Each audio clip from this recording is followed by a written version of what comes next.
चलिए आ जाइए फटाफट से और फिर आगे की बात करेंगे। ठीक, पढ़ाई आप कर रहे होंगे अपनी कॉन्टिन्यूसली, थोड़ा बहुत ब्रेक बीच में आ जाता है बट कोशिश पूरी ऐसी ही है कि मंडे टू फ्राइडे ले पाएँ, है ना। अभी कुछ काम निपट गए हैं तो पढ़ाई वापस से करते हैं। लाइक शेयर सब्सक्राइब आप कर दीजिएगा अगर ये सेशन आपको पसंद आए, कहीं पे हेल्प करे, है ना। ये ज़माने के क्वेश्चंस हैं जो पैटर्न चेंज हो करके क्वेश्चंस आने लगे हैं आजकल। ठीक, और क्वेश्चन नंबर 1 कहता है आपका, पढ़िए फटाफट से। क्वेश्चन नंबर 1 में एक है असर्शन यानी स्टेटमेंट कह देते हैं, इनको हम स्टेटमेंट और रीजन वाले क्वेश्चन कहते हैं। एक तरफ ए फॉर असर्शन और रीजन, यानी एक स्टेटमेंट दिया हुआ है, एक असर्शन दिया हुआ है, एक अभिकथन दिया हुआ है और उसके नीचे रीजन। रीजन क्या है वो आपको बताना है। सॉरी, फोन हटा लो वहां से, वॉइस में वो हो सकता है, साइड में रख दो जी। देखिए एक बार, अगर हम बात करें before starting teaching of a new concept a teacher should review prerequisite knowledge. This will help students bring to mind the information they will need to understand new concept.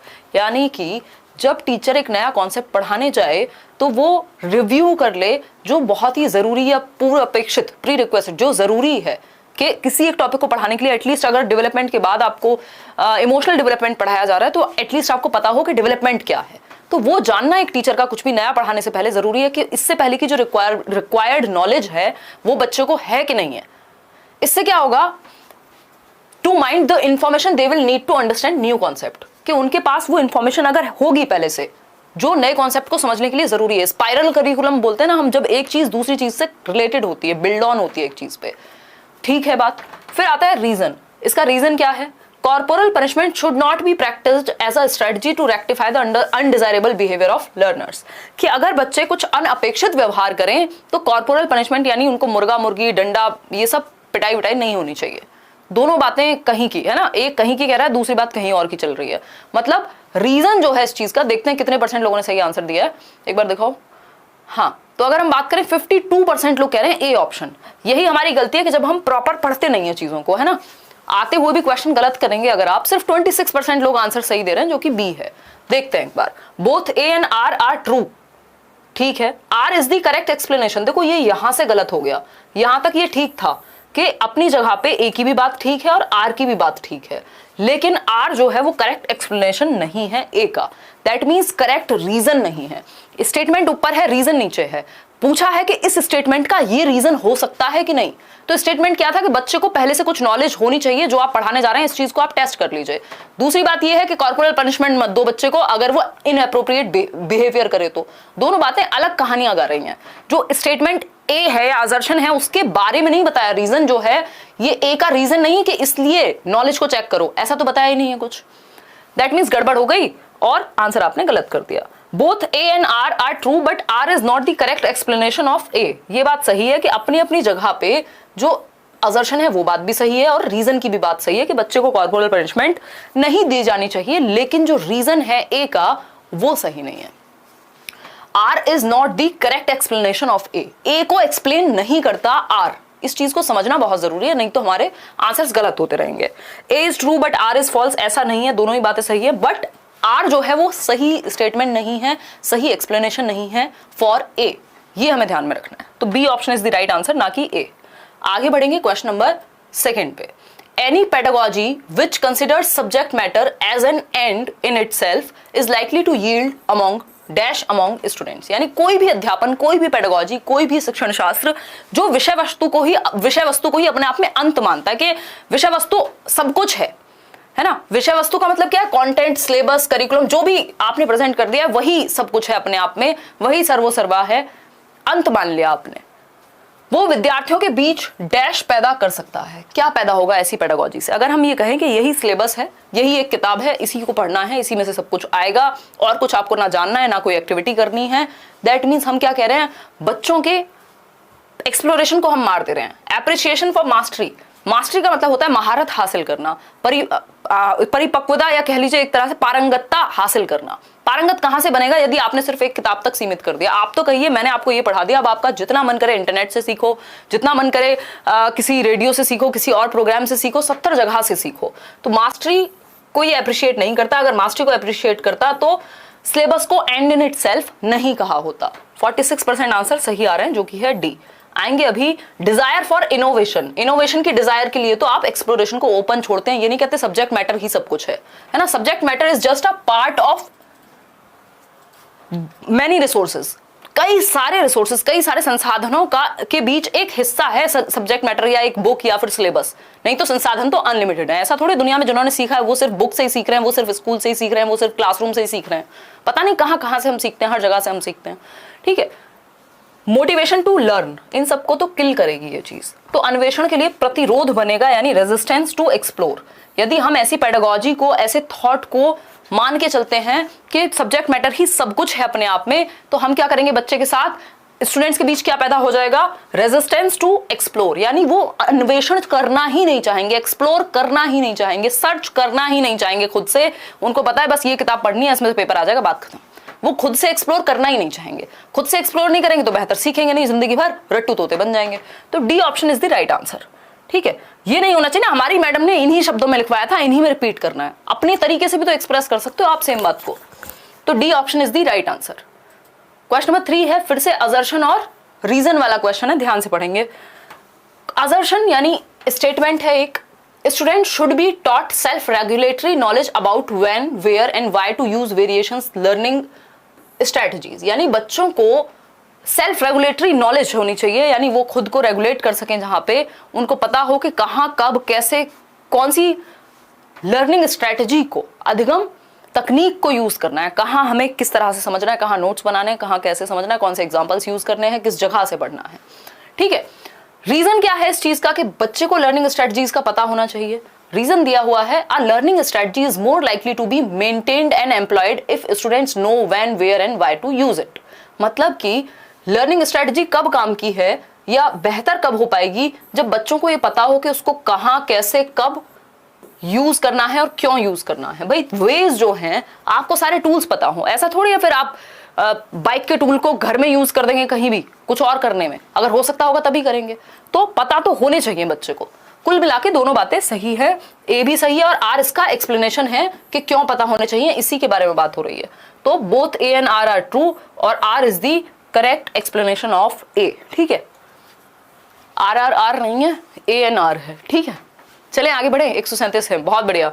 अभी जिन्होंने अच्छा स्कोर किया उनको कांटेक्ट करेंगे, mail आए हुए हैं UP TET में, 1-2 इंटरव्यू करेंगे, डोंट वरी, है ना।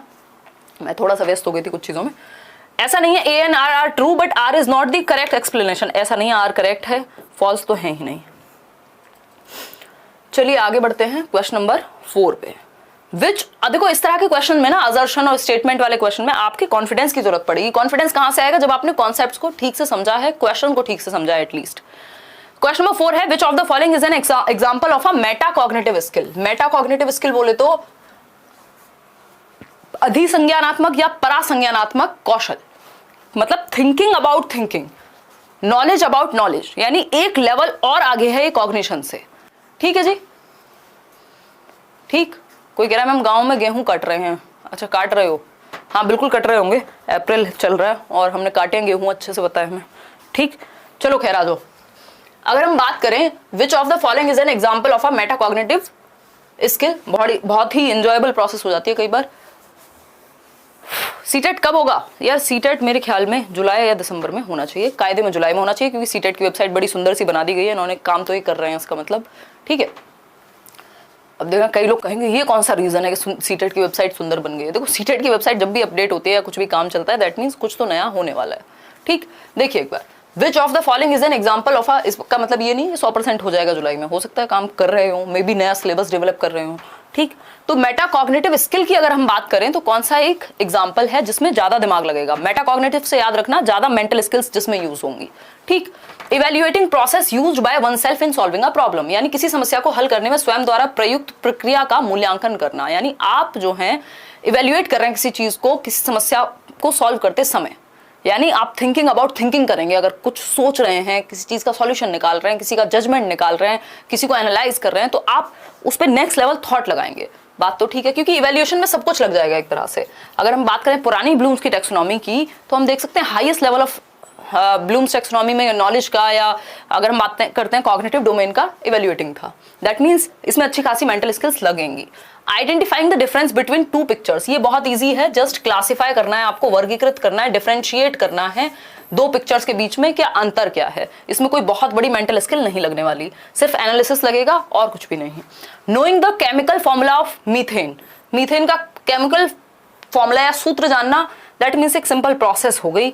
ऐसा नहीं है कि इसमें आपने कोई बहुत अलग दुनिया से दिमाग लगा दिया, आप कोई बना तो देंगे नहीं मीथेन का फॉर्मूला कि आपने अलग से बनाया हो, इन्वेंट किया हो, तो हम मानते भी हैं। फिर आता है D option, recalling the chronological order of a particular dynasty. अगर आप किसी डायनेस्टी के यानी किसी राजवंश के कालानुक्रमिक क्रम को जान रहे हैं कि पहले भाई मान लीजिए अकबर थे, बाबर थे, ये थे, वो थे, पहले कौन था, बाद में कौन था, इसमें रिकॉलिंग लग रही है, रिमेंबरिंग लग रही है, नॉलेज लग रही है, ना कि इसमें कोई बहुत ज्यादा मेंटल स्किल लग रही है ना। तो ए option is the only right answer, जो कि आप कह भी रहे हैं 86% लोग। Evaluating process used by oneself in solving a problem, कि आप जब आकलन की प्रक्रिया का यूज करते हैं किसी समस्या को सॉल्व करने के लिए, खुद को 4 बार इवेल्युएट करते हैं कि अच्छा ऐसा सोचा मैंने तो ये सही हो सकता है कि नहीं, अच्छा इसको ऐसे अप्लाई करूं तो इसका ये रेपरकशन हो सकता है, ये इसके पॉजिटिव्स हो सकते हैं, ये नेगेटिव हो सकते हैं, ऐसा हुआ तो ऐसा होगा। दैट मीन्स आप thinking about thinking, thinking of thinking, है ना, ये कर रहे हैं।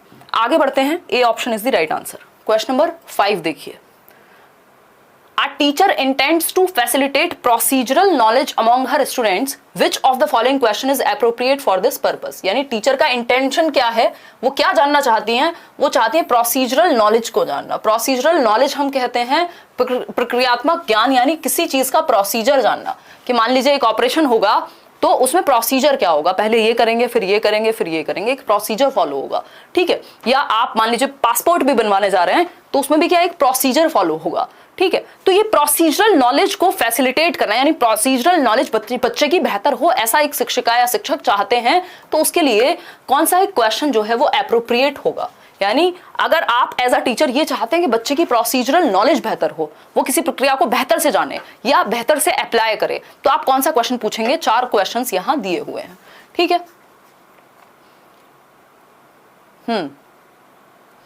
शायरियां मत लिखो, पढ़ लो चुपचाप, हम तो बिना क्वेश्चन देखे आंसर दे देते हैं। बहुत बढ़िया सुनिए, आपका भविष्य इतना ब्राइट है जिसकी हद नहीं है, आपकी वजह से मेरा सीटेट क्लियर हुआ, थैंक्स मैम। बस पढ़ाई करो अब तो जम के, अब तो बहुत थैंक यू खेल लिए नितिन, बहुत धन्यवाद आ गए आपके बहुत सारे, मुझे अच्छा लगता है ये सब देख करके। वीरेंद्र थैंक यू, आज मैंने आपकी पहली बार लाइव क्लास ली, अरे बहुत बढ़िया अंशु, हम धन्य हो गए आप आई बाहर आई, है ना। चलो आ जाओ, देखो एक बार, how to solve an oxidation reduction equation, यानी ऑक्सीकरण अपचयन समीकरण को कैसे हल करें, कैसे हल करें, ध्यान रखिए कैसे हल करें, how to do something, that means procedure क्या है, ठीक। फिर भी चलते हैं बी ऑप्शन पे। बी ऑप्शन है what are the components and structure of DNA, यानी डीएनए के कंपोनेंट्स क्या होते हैं और स्ट्रक्चर क्या होता है। ये तो 1 वर्ड में आंसर हो जाएगा, रिकॉल बेस्ड, इसमें प्रोसीजर जैसा कुछ नहीं है, सीधा आप बता दोगे कि ये कंपोनेंट्स हैं, ठीक। इसमें कहाँ प्रोसीजर है। Which planet is closest to the sun, 1 word answer दे दोगे, काम ही खत्म हो जाएगा। इसमें कौन सा प्रोसीजर लग गया, कौन से स्टेप्स लग गए इसमें। Who wrote Indian national anthem, भाई राष्ट्रगान किसने लिखा है, बताओ किसने लिखा है, आंख बंद करके जवाब दे दोगे, बात खत्म। हाँ जी, रविन्द्रनाथ टैगोर, ठीक है। शौर्य सिंह भी आंसर कर रहे हैं, इनको 1 नंबर दिलाएंगे हम। खैर देखिए एक बार, अगर हम बात करें तो फर्स्ट ऑप्शन ही सही है, how to solve an oxidation reduction equation, यानी ऑक्सीडेशन रिडक्शन इक्वेशन को सॉल्व कैसे करेंगे, दैट मींस स्टेप्स होंगे, दैट मींस प्रोसीजर होगा, दैट मींस एक प्रोसेस है, स्टेप 1 स्टेप 2 स्टेप 3 स्टेप 4 ऐसे होगा। तो एक प्रोसीजरल नॉलेज को बेटर करने के लिए first option is the best answer के how to solve something, A option is the right answer. आगे बढ़ेंगे नेक्स्ट क्वेश्चन पे। क्वेश्चन नंबर 6 देखिएगा, to make learning meaningful for students a teacher should, यानी विद्यार्थियों के लिए अधिगम को सार्थक बनाने के लिए, मीनिंगफुल बनाने के लिए, देखो 2 प्रकार की लर्निंग होती है। एक होती है रोट लर्निंग, रट्टा लगा लो, बस सीधा सीधा याद कर लो, है ना, एक क्वेश्चन देखा उसका आंसर याद कर लिया, अगली बार से फिर रिपीट कर लिया।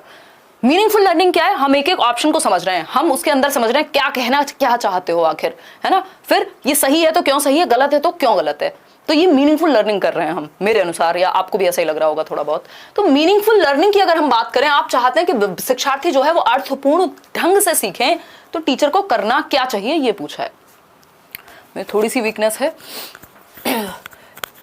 ए ऑप्शन देखो, emphasize on rote memorization of text book content, कि रट्टा लगवा दो टेक्स्ट बुक कंटेंट का, जो किताब में दिया हुआ है उसको रट लो, घोल के पी जाओ कहते हैं ना कई लोग, तो तो ये वही वाला सीन है कि रटने की बात कर रहे हैं।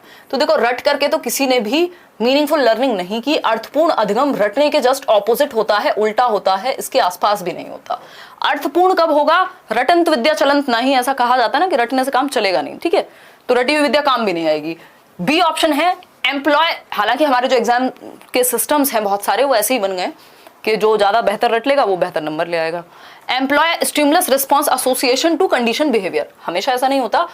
मतलब stimulus response association to condition behaviour, conditioning करा दो स्टिमुलस और रिस्पॉन्स को जोड़ करके, ये मीनिंगफुल नहीं होगा। ये भी रटने जैसा ही है, ये भी रोट ही है, क्योंकि आपको आदत पड़ गई। जैसे आपसे पूछेंगे 2 2 जा 4 आया कैसे पता नहीं, तो ये स्टिमुलस रिस्पॉन्स जैसा हो गया। Frequently use tangible rewards to motivate students, अगर आप सिर्फ रिवॉर्ड्स के बेसिस पे मोटिवेट करेंगे कि फर्स्ट आ जाओ आईफोन देंगे, फर्स्ट आ जाओ साइकिल देंगे, फर्स्ट आ जाओ फलाना देंगे, फर्स्ट आ जाओ देश ही दे देंगे, ये क्या होगा?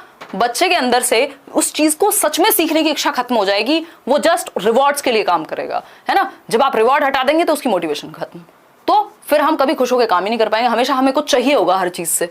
Provide opportunities to think and reflect on experiences, ये है बेस्ट ऑप्शन, जो कि आप लोग 72% लोग दे भी पा रहे हैं कि अनुभवों पर चिंतन और मनन करने के अवसर प्रदान करें। आपके जो भी एक्सपीरियंसेस हुए लाइफ में, जो भी आप प्रॉब्लम डिस्कस कर रहे हैं मान लीजिए, उस पे आप क्या कह रहे हैं भाई, सोचो इसके बारे में, रिफ्लेक्ट करो, आपको कैसा फील हुआ था जब आप कहीं घूमने गए थे, रिफ्लेक्ट करो जब आपके साथ किसी ने गलत व्यवहार किया था तो कैसा महसूस हुआ था, क्या आप चाहते हैं आप भी किसी के साथ ऐसा करें। मतलब आप अवसर दे रहे हैं बच्चे को सोचने के, उसके दिमाग को इस्तेमाल करने के और अपने अनुभवों पे रिफ्लेक्ट करने के। क्या होगा? ऐसे में जो भी लर्निंग होगी, जो भी सीखेगा जिंदगी भर भूलेगा नहीं और रियल लाइफ से जुड़ जाएगी लर्निंग, है ना। रियल होगी, अर्थपूर्ण होगी, मीनिंगफुल होगी, रोट नहीं होगी, और हमें मीनिंगफुल लर्निंग ही करानी है। तो D option is the right answer. आगे बढ़ेंगे नेक्स्ट क्वेश्चन पे। क्वेश्चन नंबर 7 देखिए, A teacher asked a student to speak his thoughts to himself when he was somewhat stuck in solving a given problem. Soon enough after doing so, student exclaims, I know the answer now. Which problem solving strategy has helped the student in this case? मतलब क्या है कि जब एक विद्यार्थी किसी समस्या को हल करने में फंस गया, उसको कहा कि अच्छा ये क्वेश्चन सॉल्व करो, अच्छा बताओ पियाजे ने कितनी स्टेजेस दी थी, बच्चा फंस गया, वो जवाब नहीं दे पा रहा, ठीक है। तो शिक्षक ने या शिक्षिका ने क्या कहा, एक काम करो, अपने आप से बात करो कि पियाजे ने कौन सी स्टेज दी थी, किस स्टेज में क्या बात की थी। आप खुद से जब बात करने का सुझाव दिया, प्राइवेट टॉक करने का सुझाव दिया एक तरह से, तो क्या हुआ, बच्चे को अचानक से याद आ गया। जब वो सोच रहा था अच्छा कॉन्क्रीट ऑपरेशन में ये होता था, प्री ऑपरेशनल में ये होता था, सेंसरी में ये होता था, फॉर्मल में ये होता था, अरे 4 स्टेजेस हैं प्याजे की, तो मैं कह रही हूँ प्यार की, है ना। देखो एक बार अगर हम बात करें प्याजे की स्टेजेस की, तो प्याजे की 4 स्टेजेस हैं, ये याद आ गया उसको खुद से बात करते हुए, जो वो पहले याद नहीं कर पा रहा था। टीचर ने क्या किया, एक तो हेल्प कर दी, उसकी स्कैप फोल्डिंग दे दी, ठीक। अगर हम बात करें, पूछा क्या है, which problem solving strategy has helped the student in this case, कौन सी समस्या समाधान करने का कौन सा तरीका यहाँ काम आया। प्रॉब्लम सॉल्विंग के मल्टीपल वेज हो सकते हैं, है ना। कई बार आप हेल्प कर सकते हैं, कई बार बच्चों को खुद से सोचने को कह सकते हैं। फंक्शनल फिक्सनेस कह रहे हैं 63% लोग, नहीं बी कह रहे हैं निमोनिक्स, गड़बड़ है, निमोनिक्स की तो बात ही नहीं हुई। निमोनिक क्या होते हैं? अगर मैं आपको कहूं कि मुझे सिगमंड फ्रॉइड की स्टेजेस बताओ, तो आपको निमोनिक बता दिया जाए, आप मुझे बताओ OAP, ओ अमरपाल, LGTV लेके आओ, ये हमने याद किया हुआ है ऐसे सिगमंड फ्रॉइड की 5 स्टेजेस, ओरल, एनल, फेलिक, लेटेंसी और जेनिटल। या अगर मैं बात करूं पियाजे की, तो मैंने आपको बताया हुआ है SPCF, some people can't focus. ये क्या है? निमोनिक है, छोटा रूप है, जिसको आपको एक्सपेंड करेंगे तो रियल आ जाएगा। तो निमोनिक तो ये कहीं से भी नहीं है, निमोनिक तो बताया नहीं, टीचर ने कहा खुद से सोचो। निमोनिक कहाँ है यहाँ पे? फंक्शनल फिक्सनेस होता है एक ही ढंग से किसी प्रॉब्लम को सॉल्व करना, नए तरीके सोच ही ना पाना किसी समस्या के समाधान के। फंक्शनल फिक्सनेस एक तरह की प्रॉब्लम है।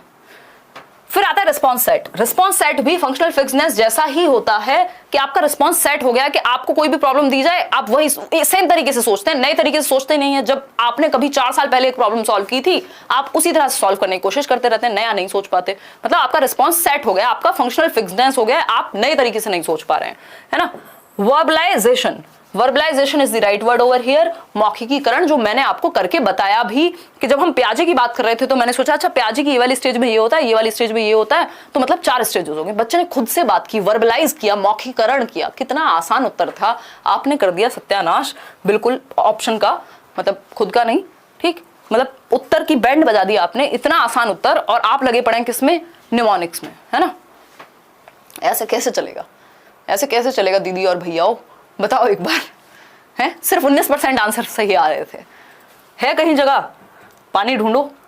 क्वेश्चन नंबर 8 देखो, विच ऑफ द, मतलब कॉमन सेंस वाले क्वेश्चन में हमें पसीने आ जाते हैं, ऐसी सी बात लग रही है मुझे कि जैसे ही कॉमन सेंस वाले क्वेश्चन पूछे जाते हैं आपको हाथ पैर फूल जाते हैं आपके। शौर्य भाई एक गिलास पानी ला दे यार, वीकनेस सी आ रही है। देखना एक बार, अगर हम बात करें, फ्रिज में रखिए बॉटल मिक्स करके लिए, अगर हम बात करें क्वेश्चन नंबर 8 की, गर्मी बहुत ज्यादा हो गई है, नॉर्मल पानी पिया नहीं जा रहा, उबला हुआ पानी आ रहा है, नहीं तो मैं ठंडा नहीं पीती। Which of the following statement is not correct in context of misconceptions formed by students? Misconceptions या फिर इनको हम कहते हैं alternative conceptions। Alternative conceptions क्या होते हैं? मतलब आपने alternates बना लिए हैं सोचने के, या बच्चे ने, है ना, उसको लगता है जब मैं चलता हूं साथ तो मून भी मेरे साथ चलता है। हो सकता है वो साइंटिफिकली ठीक ना हो, बट बच्चे ने सोचने की कोशिश की है। तो इन मिसकॉन्सेप्शंस को, इन ऑल्टरनेटिव कॉन्सेप्शंस को हम अच्छा मानते हैं, बुरा नहीं मानते, क्योंकि बच्चा एटलीस्ट सोच तो रहा है। पहला ऑप्शन है, कौन सी एक बात सही नहीं है, किसके बारे में? मिसकॉन्सेप्शंस फॉर्म्ड के बारे में। Thank you so much sir.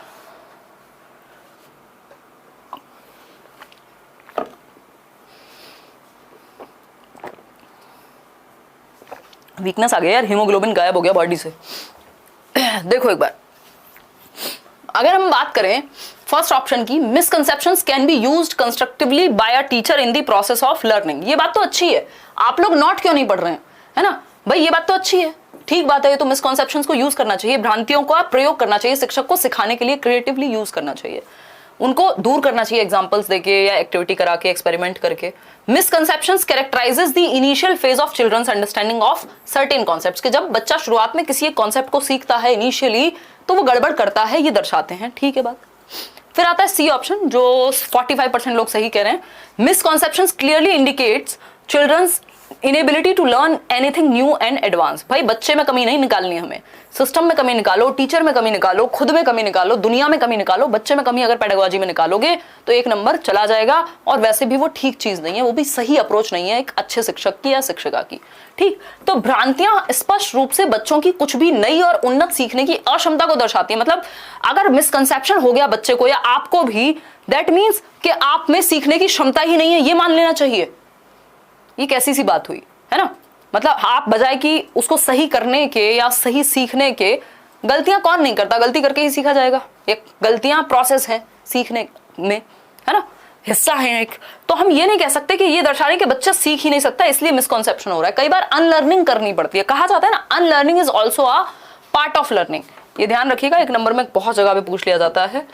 Unlearning, जो लोग बैचेस में नहीं है वैसे भी सीख लो, unlearning is the part of learning, या फिर is also a part of, is also a, दिख रहा है ना यहां तक, part of learning process। इसका मतलब क्या हुआ? अनलर्निंग का मतलब हुआ कि या तो आप पुराना भूलेंगे या फिर करेक्ट करेंगे पुराने को। ऐसा थोड़ी होता है जो आपने सीख लिया एक बार वो कभी चेंज नहीं होगा। तो अनलर्निंग का मतलब क्या है? अनलर्निंग का सिंपल मतलब है कि जो आपने पहले से सीखा है आप उसको या तो अनलर्न करेंगे, यानी या तो भूलेंगे, फॉरगेट करेंगे, या फिर करेक्ट करेंगे, है ना, कि वो या तो सही नहीं है या तो वो आउटडेटेड हो चुका है, ईदर रॉन्ग और आउटडेटेड, ठीक है। प्रतिष्ठा मिश्रा क्या कह रही है? Ma'am I tried to contact in many ways but I couldn't, I am from Odisha, I have clear both CTET just because of you, thank you so much ma'am, really thank you. बहुत बढ़िया प्रतिष्ठा, mail कर दो यार, कोशिश करेंगे आपसे जुड़ने की। क्या नाम है आपका? प्रतिष्ठा मिश्रा। बहुत अच्छा लगा, है ना, आपने इतना खर्चा किया ये बताने के लिए, थैंक यू सो मच। बताइए एक बार, देखिए unlearning is also part of learning, यानी भूलना या फिर ठीक करना भी सीखने का ही हिस्सा है। तो सिंपल बात, आगे बढ़ेंगे नेक्स्ट क्वेश्चन पे, देखिएगा एक बार। हाँ चलिए देखिए एक बार, अगर हम बात करते हैं डी ऑप्शन की, misconceptions represents children's intuitions about the process they observe around them. भाई मिसकॉन्सेप्शन से ये पता चलता है कि बच्चे जो अपने अराउंड ऑब्जर्व करते हैं वो उनकी इंट्यूशन क्या है कुछ चीजों के बारे में और क्या वो ऑब्जर्व करते हैं, उसी हिसाब से वो चीजें बना लेते हैं, है ना। भाई उन्होंने मान लीजिए अगर ये देखा है कि मदर डेयरी से दूध आ रहा है तो उनको लगता है कि उन्होंने जो ऑब्जर्व किया उसके बेसिस पे उन्होंने आंसर कर दिया। बेशक उनको ये ना पता हो कि भाई जो गाय है या भैंस है वहां से दूध आता है, दूध बनता कैसे है, ठीक है। तो ये बेसिक बात है एक तरह से, ठीक है, कोई दिक्कत परेशानी इस बात को समझने में, है ना। चलें आगे बढ़े, तो सी ऑप्शन ही सही है इस बारे में। क्वेश्चन नंबर 9 देखिएगा, विच of the following emotion positively impact learning, यानी कौन सा एक संवेग जो है वो पॉजिटिवली इम्पैक्ट करेगा लर्निंग को, यानी हेल्प करेगा लर्निंग में, या मददगार या फ्रूटफुल साबित होगा।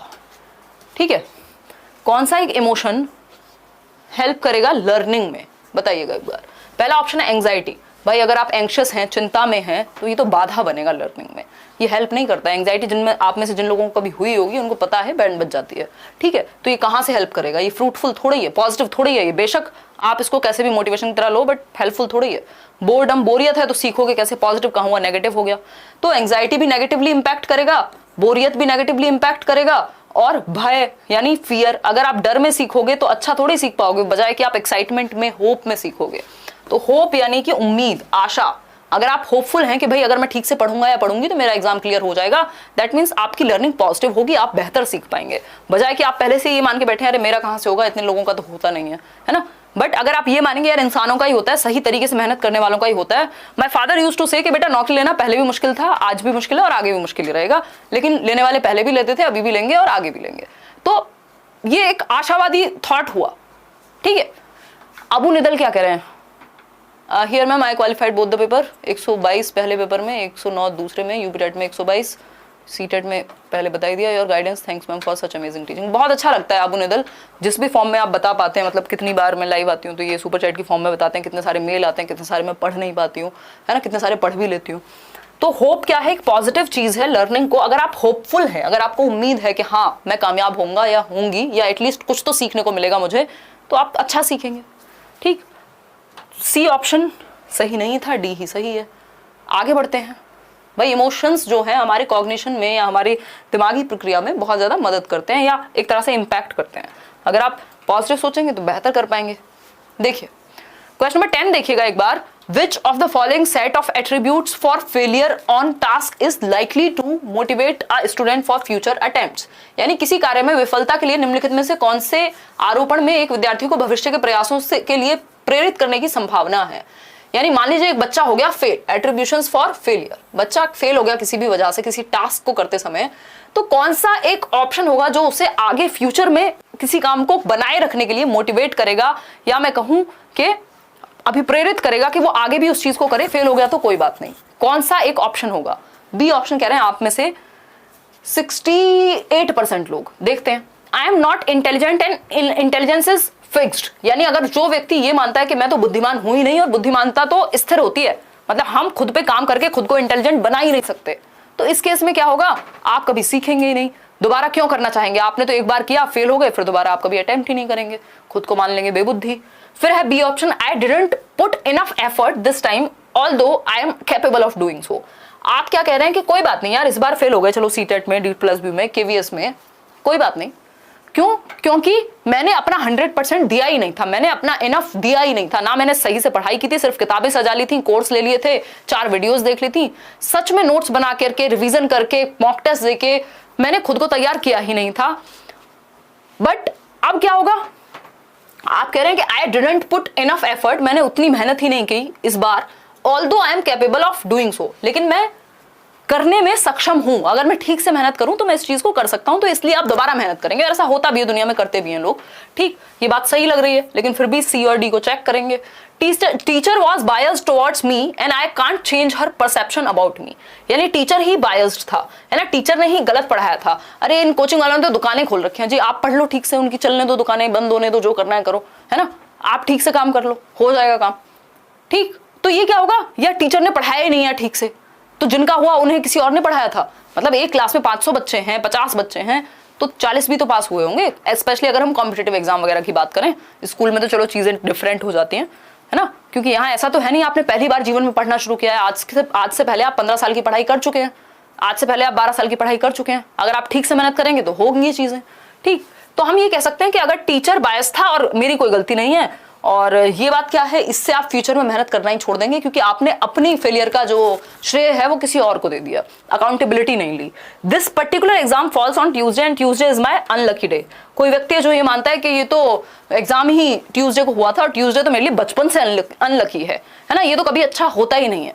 तो ये लॉजिकल नहीं है, ये बातें इलॉजिकल बातें हैं। तो B option is the only सही उत्तर, जिसमें हमने कहा है कि कोई बात नहीं, फेल हुए तो क्या हुआ, अगली बार मेहनत करेंगे, इससे ज्यादा मेहनत करेंगे और पास हो जाएंगे। 11वां क्वेश्चन देखिए एक बार, डेवलपमेंट ऑफ इंडिविजुअल चाइल्ड यानी बालकों के व्यक्तिगत विकास डैश। डेवलपमेंट हर एक बच्चे का या इंडिविजुअल चाइल्ड का या व्यक्तिगत बच्चे का कैसे होता है, देखिए एक बार, फटाफट से आंसर करो फिर आगे बढ़ेंगे।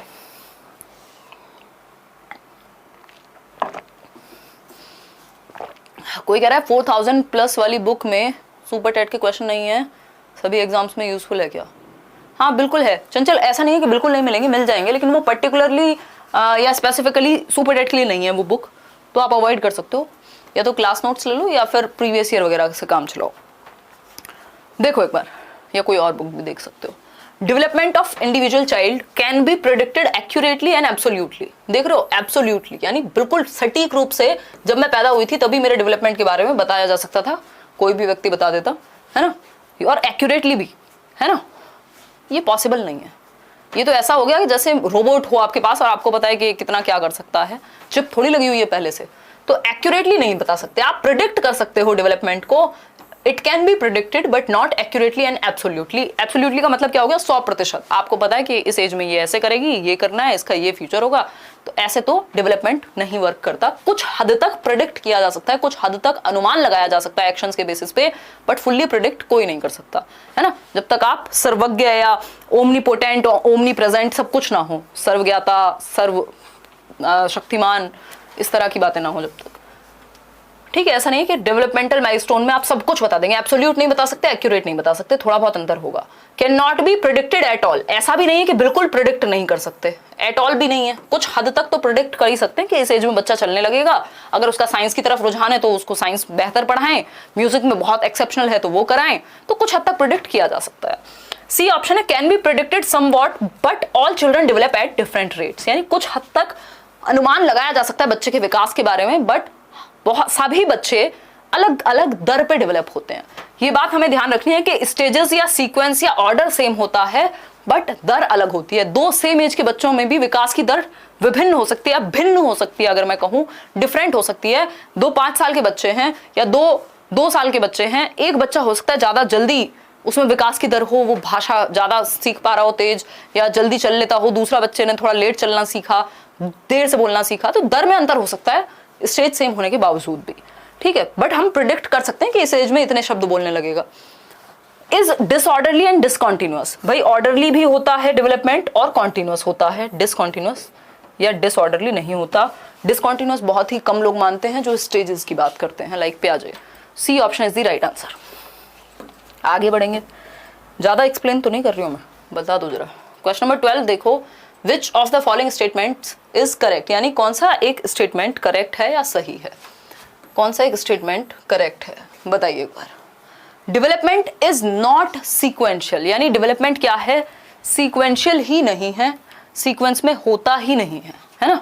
डेवलपमेंट इज डिसऑर्डरली, ऑर्डर ही नहीं है, कोई सीक्वेंस ही नहीं है, अगेन सेम बात हो गई। Development is a continuous process, हाँ सतत प्रक्रिया होती है, ये तो हमने डेवलपमेंट के प्रिंसिपल्स में भी पढ़ा है। Development milestones are not influenced by the cultural context, ऐसा नहीं है विकास जो है संस्कृति से प्रभावित होता है, गलत हो गई ये बात। डिसऑर्डरली नहीं, ऑर्डरली होता है, सीक्वेंशियल होता है, ना कि नॉट सीक्वेंशियल। तो सिर्फ सी ऑप्शन ही सही है, जो कि 94% आप लोग दे भी रहे हैं। विकास एक सतत चलने वाली प्रक्रिया है, जीवन पर्यंत चलेगा, वूम टू टूम जाएगा, गर्भ से कब्र तक चलने वाली प्रक्रिया है विकास, या कॉन्सेप्शन पीरियड से। ये वर्ड्स को ध्यान में रखिएगा क्योंकि पेपर में आप कंफ्यूज वर्ड्स में होंगे।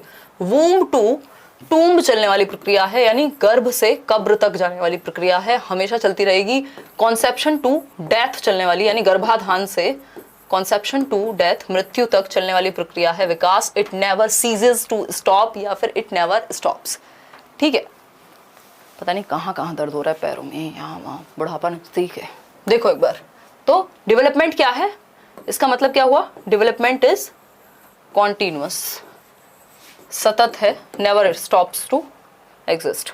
डेवलपमेंट इज कॉन्टिन्यूस, सतत प्रक्रिया हमेशा चलती रहती है। ठीक है बात, कोई दिक्कत परेशानी इस बात को समझने में हो तो बता दो। आगे बढ़ेंगे। कल्चर का प्रभाव पड़ता है, संस्कृति का प्रभाव विकास पे पड़ता है, ये ध्यान रखिएगा। क्वेश्चन नंबर 13 देखिए, children learns the knowledge, skills, values, customs of the society bye, यानी बच्चे अपने समाज के बारे में ज्ञान जो है वो कैसे लेते हैं, इस पर चर्चा कर लेते हैं थोड़ी सी। ठीक है जी, देखिए क्वेश्चन नंबर 13 देखिए, अभी हम 7 क्वेश्चन और करने वाले हैं। Children learns the knowledge skills, यानी वो अपने ज्ञान को बढ़ाते हैं, अब कौशल सीखते हैं, बहुत सारे मूल्य सीखते हैं, कस्टम्स सीखते हैं, क्या रीतियां क्या रिवाज चल रहे हैं सोसाइटी में, किसके द्वारा, नेबरहुड के द्वारा, हाँ नेबरहुड से भी सीखते हैं, रिलीजन धर्म से भी सीखते हैं, स्कूल से भी सीखते हैं, पीयर ग्रुप साथी समूह जो लगभग रफली सेम एज के लोग होते हैं, रफली of the same age. Peer group किसको कहेंगे, साथी समूह, चाहे वो क्लासमेट हो, दोस्त हो, जिनके साथ बच्चा रहता है, जो लगभग सेम एज के ही होते हैं, कई बार डिफरेंट भी हो सकते हैं अगर आप उनके साथ रहेंगे तो। सारी ही बातें सही हैं, D option is the right answer, 67% लोग सही उत्तर दे रहे हैं। आगे बढ़ेंगे क्वेश्चन नंबर 14 पर। एज पर जीन पियाजे, यानी जीन पियाजे के अनुसार adaptation involves 2 complementary activities. Adaptation में 2 कॉम्प्लीमेंट्री एक्टिविटीज होती हैं, यानी अनुकूलन की प्रक्रिया में 2 चीजें समाहित हैं। अगर आपने पियाजे की वीडियो सिर्फ यूट्यूब पे भी देखी है मेरी, या फिर अगर हम बात करें कोर्सेज में भी पढ़ाई की है करियर लैब पे, तो आपको ये बात क्लियरली पता है, अडेप्टेशन के अंदर 2 चीजें आती हैं, है ना। इक्विलिब्रियम में अगर हम बात करें इक्विलिब्रेशन की, हमने कुछ प्रोसेसेस की बात की थी। इक्विलिब्रेशन की प्रोसेस, इसको ऐसे देख लो, इक्विलिब्रेशन संतुलन कहते हैं जिसको, इसके अंदर आती हैं 2 चीजें, एक है अडेप्टेशन, दूसरा है ऑर्गेनाइजेशन। पियाजे की थ्योरी में ये कुछ फैक्टर्स हैं जो हम बात करते हैं, कुछ लोग सिर्फ स्टेजेस पढ़ाते हैं, बट उससे पहले की और भी कहानी है, अडेप्टेशन और ऑर्गेनाइजेशन। ऑर्गेनाइजेशन सिंपल होता है, जैसे आप दिमाग में कुछ चीजें ऑर्गेनाइज कर रहे हैं, ठीक, वर्गीकृत कहेंगे कि आपने दिमाग में चीजों को अरेंज कर दिया, भाई ये फलाने का स्कीमा है, ये वो, आपने अलग अलग कैटेगरी में विभाजित कर दिया, क्लासिफाई कर दिया, वर्गीकृत कर दिया, दैट सिंपल। ऑर्गेनाइजेशन को हम डीप में कभी पढ़ते नहीं है। अडेप्टेशन की बात करें, अनुकूलन की, तो इसमें 2 और प्रोसेसेस हैं। एक है आपका एसिमिलेशन यानी आत्मसातीकरण, और दूसरा है एकोमोडेशन, समायोजन कहते हैं जिसको हम, यानी चेंज करना और ऐड करना। जब भी बात मॉडिफिकेशन किया है, चेंज किया है, तो हम कहते हैं क्या, एकोमोडेशन है, आपको चेंज करना पड़ेगा, एडजस्ट करना पड़ेगा, मैनिपुलेट करना पड़ेगा। एसिमिलेशन क्या है, आपको कुछ नया ऐड करना पड़ेगा अपने प्रीवियस स्कीमा में। स्कीमा क्या है, जो आपकी प्रीवियस नॉलेज है, आपके दिमाग में जो चीजें स्टोर्ड हैं, जो भी पूर्व ज्ञान है, मेरे दिमाग में क्या है, पियाजे के बारे में कोई बात है, इस पेन को मैं जानती हूँ, पानी के बारे में, ये माउस है, ये मुझे पता है, दैट मीन्स ये सब मेरे स्कीमा में एडेड है, ठीक। तो ये सब क्या है, ये की है, ये मुझे पता है, दैट मीन्स ये सब मेरे स्कीमा में एडेड है, ठीक। जो भी आपकी एग्जिस्टिंग नॉलेज है, तो स्कीमा में ऐड जो होगा, एक होता है एडिशन, सिंपल ऐड कर लिया, दूसरा है एकोमोडेशन, जिसमें आपको कुछ चेंज करना पड़ा, मैनिपुलेट करना पड़ा ऐड करते समय। तो अनुकूलन की प्रक्रिया में ये दोनों चीजें आती हैं, एक है सिमुलेशन, दूसरा है एकोमोडेशन। सिंपल बात है, ये आप किसी भी चीज को अडेप्ट करने में इन 2 प्रोसेसेस का यूज करते हैं। कोई कह रहा है मुझे नींद आने लगी, सो जाओ यार, रात का समय हो चुका है। 64% आंसर सही दे रहे हैं। एकोमोडेशन एंड एसिमिलेशन जो है वो इस प्रक्रिया में आते हैं, ठीक है, कोई दिक्कत नहीं है इस बात को समझने में। अभी तो 5-6 क्वेश्चन और हैं, जिन्हें नींद आ रही हो सो जाना, ठीक है। देखो एक बार, अगर हम बात करें पियाजे की थ्योरी में, अडेप्टेशन के अंदर 2 चीजें हैं, एकोमोडेशन एंड एसिमिलेशन, यानी समायोजन, जिसमें हम मैनिपुलेट करते हैं, एडजस्ट करते हैं, मॉडिफाई करते हैं, मैनिपुलेट करते हैं, है ना, ये सारी चीजें होती हैं समायोजन में। समावेशन में क्या है, जस्ट ऐड कर लिया नई नॉलेज को प्रीवियस एग्जिस्टिंग स्कीमा में।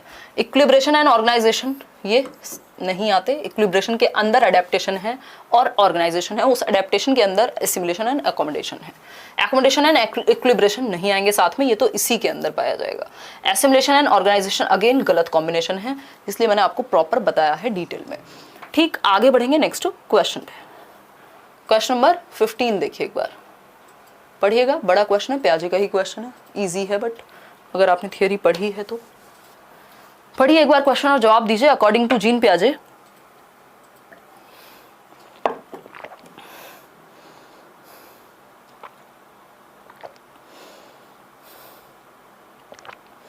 अगर जीन पियाजे के अनुसार हम बात करें, इतनी मुश्किल से दोबारा एक्सरसाइज शुरू की थी, अब फिर से छोड़नी पड़ेगी, तबीयत एकदम ठीक नहीं है। अकॉर्डिंग टू जीन पियाजे, at which stage of cognitive development, यानी जीन पियाजे की किस स्टेज ऑफ संज्ञानात्मक विकास, do children gain the ability to arrange items, बच्चों में अरेंज करने की आइटम्स को एबिलिटी आ जाती है, such as items along qualitative dimensions, यानी उनकी क्वालिटी के बेस पे, such as length, weight, yet have difficulty in dealing with mental operations that involve abstract concept. Simple बात है, बच्चे में क्या आ जाती है, एबिलिटी आ जाती है किस चीज की, अरेंज करने की आइटम्स को। याद करो CCS, CCS बोले तो क्लासिफिकेशन, और क्या था आपका, कंजर्वेशन और सीरिएशन, ठीक। तो क्लासिफाई और सीरिएशन वो कर लेता है, लेकिन एब्स्ट्रैक्ट चीजों में, अमूर्त चीजों में उसको दिक्कत आती है, क्योंकि कॉन्क्रीट, यानी कॉन्क्रीट का मतलब क्या है, मूर्त चीजें जिनको टच और फील किया जा सकता है, उनमें वो कर लेता है, एब्स्ट्रैक्ट में प्रॉब्लम आती है। सिंपल मतलब है कॉन्क्रीट ऑपरेशनल स्टेज, मूर्त संक्रियात्मक अवस्था 7 से 11 वर्ष की आयु है ये पियाजे के अनुसार। 60% आंसर सही है।